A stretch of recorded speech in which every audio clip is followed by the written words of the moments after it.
Our zine is about Black women. It's cyberpunk, futurist, really weird. Yeah, it's kind of in a post-apocalyptic world, but in creating the world, I always try to make sure that it's relatable and realistic.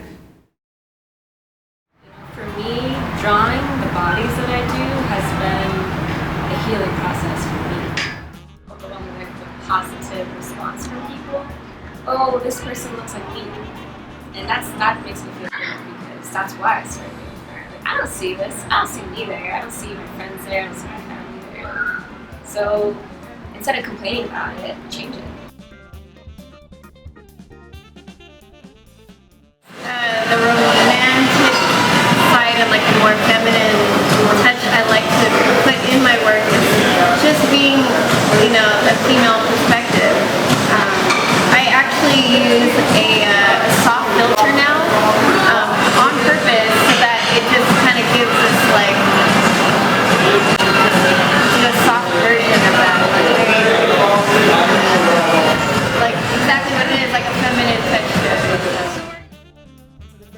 The first zine that I made was this one, and it's comprised of basically things that I've written during like manic depressive episodes, and it's about trauma and kind of like navigating through living and learning how to love after trauma.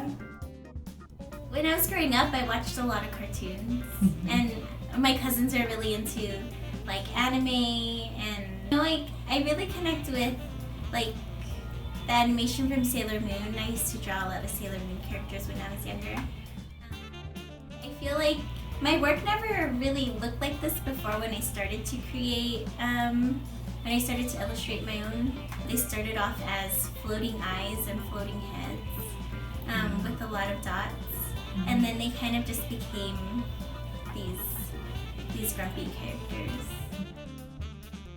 Started an internship with a clothing company that pretty much focuses on 90s West Coast culture and Chicana fashion, and it was really inspirational to me because I worked with a lot of very strong women that had built this business, and I said I can build my own work too. I can build my own stuff if I really invest my time.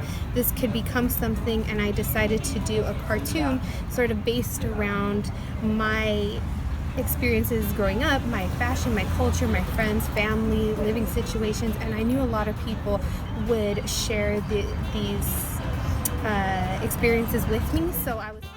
Like, it goes back to like my own like carnal desires and everything too, so it's an interesting symbolism that I've been working with for quite a while now, actually, probably like since I was 17, so it's just kind of something that always stuck around, and that I've just, it's been a common theme, I think, in like my artistic career.